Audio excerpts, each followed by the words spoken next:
میرے بھائیوں اور دوستوں، موت کے وقت انسان دو کیفیت میں ہوتا ہے۔ کچھ لوگوں کی روح ایسے نکل رہی ہوتی ہے کہ ان کے رگ رگ میں وہ پھنس رہی ہوتی ہے۔ کاش کہ تم دیکھ سکتے وہ منظر جب اللہ کے فرشتے نافرمانوں کی روحوں کو نکال رہے ہوتے ہیں اور ان کی کمر پر بھی مارتے ہیں اور ان کے منہ پر بھی مارتے ہیں۔ نکالو آج اپنی روحوں اور جانوں کو، تم بچ نہیں سکتے۔ وہ پیچھے ہٹنا چاہتا ہے تھوڑی دیر کے لیے۔ وہ کہتا ہے کہ اب میں پورا ٹھیک مسلمان بن کے چلوں گا۔ اس کے جواب میں فرشتے کہتے ہیں، اور حدیث پاک میں آتا ہے کہ ملک الموت اترتا ہے، اس کے ساتھ 4 فرشتے ہوتے ہیں۔ اس نافرمان کی وہ پٹائی شروع کر دیتے ہیں۔ ملک الموت اس نافرمان کی روح کو کہتا ہے کہ اے حبیس روح جو حبیس جسم میں تھی، باہر آؤ۔ تو وہ نافرمان حیران پریشان ہو جاتا ہے اور خوف زدہ ہو جاتا ہے۔ تیار ہو جاؤ عذاب کے لیے، خوفناک عذاب، کانٹے دار جھاڑیوں کے لیے، تم بچ نہیں سکتے۔ جب اس کی روح کو وہ کھینچتے ہیں تو وہ رگ رگ سے کٹ کے نکلتی ہے۔ سکراہت کا درد ساری دنیا کے دردوں پر حاوی ہے۔ جب اس کی روح کو لے کر آسمان پر جاتے ہیں تو فرشتے پوچھتے ہیں کون ہے؟ تو کہتے ہیں فلاں کا بیٹا یا فلاں کی بیٹی۔ تو فرشتے کہتے ہیں یہ تو وہی بدماش ہے جو بدماش جسم میں تھا، یہ وہی بدبخت روح ہے جو بدبخت جسم میں تھی، اسے واپس کیا جائے۔ اس کے لیے آسمان کے دروازے نہیں کھولے جائیں گے، اس کے لیے جنت کے دروازے نہیں کھولے جائیں گے، اسے واپس نیچے دھکیل دیا جاتا ہے۔ تمہیں وہ خبر نہیں، وہ خوفناک قید خانہ ہے۔ پھر قیامت تک اس کے لیے عذاب کی گھڑیاں ہیں، عذاب کی شدت ہے۔ اور جب کوئی نیک مرد عورت کے جانے کا وقت آتا ہے تو اس کے لیے بھی فرشتے آتے ہیں اور آ کر اسے خوشخبری سناتے ہیں اور آ کر اسے تسلی دیتے ہیں۔ فرشتے اسے کہتے ہیں کہ پیچھے والے بھی آپ کو مل جائیں گے، آپ خوف نہ کریں، آگے ساری منزلیں آپ کے لیے آسان ہیں، آپ کے لیے جنت بھی تیار ہے، رب بھی مہربان ہے۔ اور پھر ملک الموت اس کو کہتا ہے اے نیک روح جو نیک جسم میں تھی، باہر آؤ۔ پھر فرشتے اس کو سہلاتے ہیں، دباتے ہیں کہ موت کا درد اسے محسوس نہ ہو۔ جو موت میں درد ہوتی ہے، تکلیف ہوتی ہے، اسے محسوس نہیں ہوتی۔ اور جب فرشتے اسے آسمان پر لے کر جاتے ہیں تو فرشتے پوچھتے ہیں کہ کون ہے؟ تو فرشتے کہتے ہیں فلاں کا بیٹا یا فلاں کی بیٹی۔ فرشتے کہتے ہیں یہ تو نیک روح تھی جو نیک جسم میں تھی۔ تو سارے فرشتے استقبال کے لیے سارے آسمان کے دروازے کھول دیتے ہیں۔ تو پھر وہ پہلا، دوسرا، تیسرا سارے آسمان پار کرتا ہوا اللہ پاک کے عرش کے نیچے جا کر سجدے میں جا کر سر رکھتا ہے۔ تو اللہ پاک فرماتا ہے ہاں اس نے ہمیں خوش کیا، ہم اسے خوش کریں گے۔ اور اللہ پاک اپنے درجات کے مطابق سب جنت والوں کو ٹھہراتا ہے۔ جب وقت ختم ہوتا ہے تو انتظار میں جو تکلیف ہوتی ہے وہ بھی ختم ہو جاتی ہے۔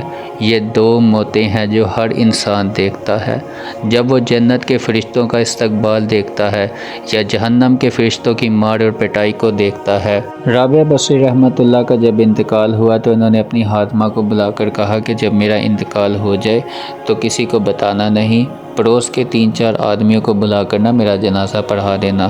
تو جب ان کا انتقال ہوا تو انہوں نے ان کی وصیت کے مطابق عمل کیا اور اگلے دن صبح شور مچا دیا ہو کہ رابعہ بصری رحمۃ اللہ کا انتقال ہو گیا۔ تو اگلے دن اس خادمہ کے خواب میں رابعہ بصری رحمۃ اللہ آتی ہیں تو وہ دیکھتی ہیں کہ انہوں نے خوبصورت سبز لباس پہنا ہے۔ تو انہوں نے پوچھا کہ وہ آپ کا کرتا کہاں گیا جو آپ تہجد میں پہنا کرتی تھی؟ تو رابعہ بصری رحمۃ اللہ نے کہا کہ وہ اللہ نے مجھ سے لے لیا ہے اور وہ قیامت کے دن ترازو میں تولا جائے گا، اور یہ وہ لباس ہے جو جنت کا لباس ہے۔ تو ان کی خادمہ نے پوچھا کہ آپ کے ساتھ قبر میں کیا ہوا تھا؟ تو رابعہ بصری رحمۃ اللہ نے فرمایا کہ میرے پاس فرشتے آئے تھے منکر نکیر، اور انہوں نے پوچھا کہ من ربو کا، تمہارا رب کون ہے؟ تو میں نے بولا سبحان اللہ، جسے میں 40 برس نہ بھلا سکی اسے میں 4 ہاتھ زمین میں آ کر بھلا جاؤں گی۔ تو وہ فرمانے لگی کہ سبحان اللہ، جسے میں 40 برس نہ بھلا سکی تو اسے میں 4 ہاتھ زمین میں آ کر بھول جاؤں گی۔ تو فرشتوں نے بولا کہ اس کا کیا حساب لینا؟ ایک زمیندار کا واقعہ ہے، جب اس کا انتقال ہوا جب اس کی قبر کھودی تو ساری بچھوؤں سے بھری ہوئی تھی، اور جب وہ بند کر کے دوسری کھودی تو ساری بچھوؤں سے بھری ہوئی تھی، جب وہ بند کر کے تیسری کھودی ساری بچھوؤں سے بھری ہوئی تھی۔ قبرستان میں اتنے بچھو کہاں سے آ گئے؟ مٹی تو ہر جگہ ہوتی ہے، لیکن قبرستان کی مٹی میں ہی اتنے بچھو کیسے آ گئے؟ یہ زمین کے بچھو نہیں ہیں، یہ آخرت کی بلائیں ہیں جس کے ساتھ روز قیامت تک رہنا ہے اور گزارا کرنا ہے۔ تو میرے بھائیوں، روزانہ لوگ مرتے ہیں، روزانہ لوگ مرتے ہیں۔ جب نماز کا وقت ہوتا ہے تو ملک الموت ساری دنیا کا چکر لگاتا ہے اور دیکھتا ہے کون پڑھ رہا ہے کون نہیں پڑھ رہا۔ جو نماز کی پابندی کرتا ہے اس کی موت آسانی سے ہوگی، اور جو نماز میں غفلت کرتا ہے اس کے ساتھ موت کے وقت سختی اور شدت پیش آئے گی۔ جیسے اللہ تعالیٰ نے انسانی جسم میں روٹی اور پانی کی طلب کو بے ساختہ رکھ دیا ہے، ویسے ہی اللہ تعالیٰ نے انسانی روح میں اپنی طلب رکھ دی ہے اور اپنے رسول کی طلب رکھ دی ہے۔